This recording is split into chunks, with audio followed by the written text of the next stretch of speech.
What is going on, everybody? Welcome back to the channel. Aftersound here, bringing you Splinterlands content every single day. We also stream right here on this channel every Tuesday, Thursday, and Sunday morning, so come by and say hello.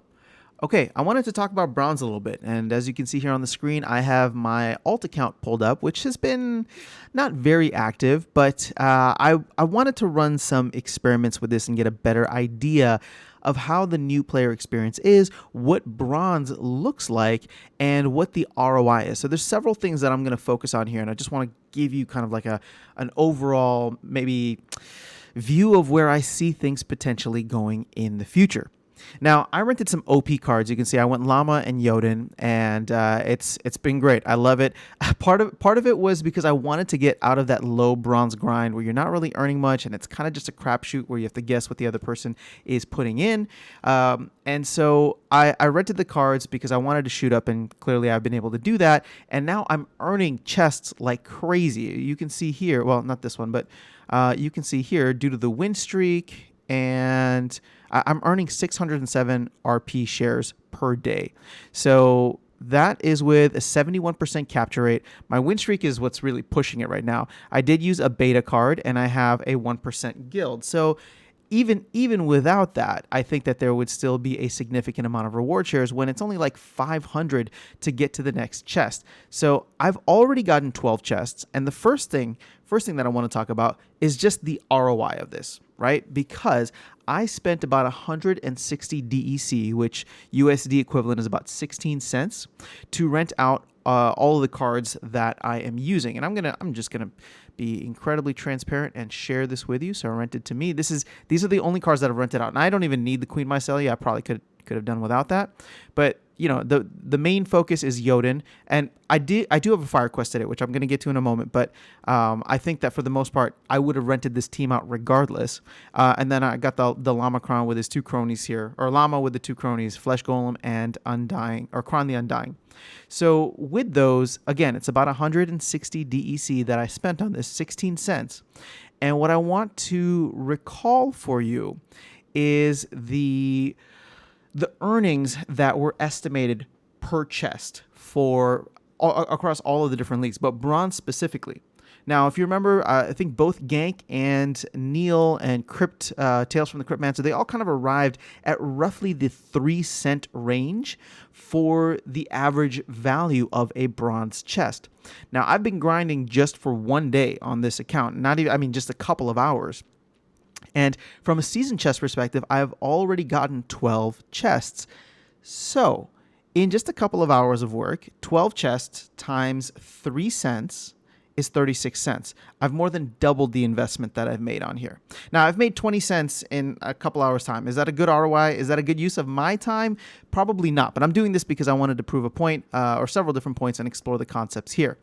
So that being said, and I did mention that I have a fire focus as well. This is more so just a bonus. Like, because it was a fire quest, I was like, oh, perfect. I'm going to rent Jotun anyway, so I might as well spam Jotun and earn as many focus chests as I can.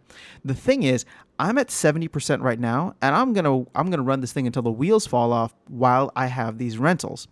And so what I'm trying to get from this, and what I'm trying to share with you, is the fact that in a couple of hours' time, I was able to make a certain ROI, over 200% ROI on what I put into the game, right? Granted, it's chests, so it's a flip of the coin, or flip of the coin or roll of the dice. So I may not get it, but on average, the more that I get, they should average out to be about 3 cents each.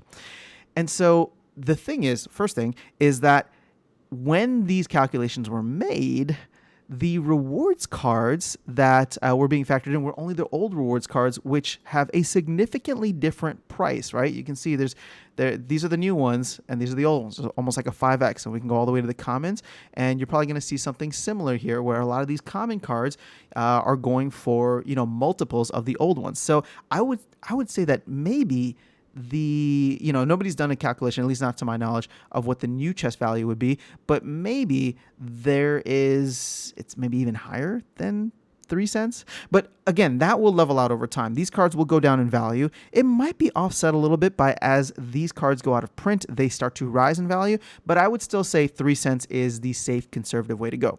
So I can earn in bronze. The bronze experience for people to put in a little money, which if you start the game and just get a spell book, then you have 3,000 credits, which is equivalent to $3 US. I spent 16 cents and I've already earned back a good amount of that. I'm going to get it back in cards, and then I can decide what I want to do. Or DEC, if I get potions still have a certain value as well. So the thing is, I feel really happy about the new player experience because you can go in and for very minimal rentals, right? Again, I'm renting like the most OP cards, and I was able to get an ROI very quickly. Even if you're not renting OP cards, though, the fact that you can earn chests over the course of a season just with minimal rentals, or even just buying a summoner here or there, or buying some of these starter deck cards, you will be able to get something back, right? Now, at the end of the day, what we're hoping for is that people love the game and they put money into it, and it's more so about the experience of the game, and they're not just here to extract value. I'm not trying to be judgmental. If you want to do that, that's fine. And what I'm actually trying to tell you is that there is value to extract, which brings me to my second point, and that is the bot conversation. So we have had a couple of glorious days. There have not been bots in terms of just them being all over the place, because I know these all look like bots here, but there's been other accounts too that maybe aren't bots. Actually, I don't know. Maybe they're all bots. Either way, they're very easy to beat. No, see, look, they're not all bots, or at least they don't all seem like bots. Unless this dude only has like 2 bots and that's his second bot. Could be the case. Either way, the concern is, and I've read this in the comments or read it on Discord, is that because of the fact that there is still a lot to gain from this, right, from bronze, you may get a lot of bots coming back online and finding ways to exploit the system. But there's 2 things that I want to focus on that make me much less worried about that scenario. Bots can come back in, that's fine.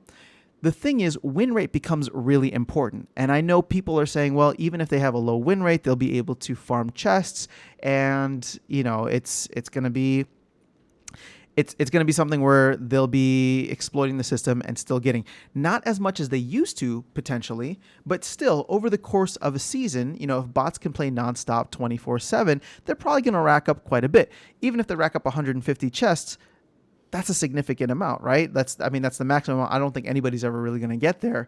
But even if they rack up a third of that or a fifth of that, 30 chests per bot expanded or multiplied out by the number of bots, the scaling of bots can still be a significant amount. But the thing is, that is always going to be limited by the amount of cards here.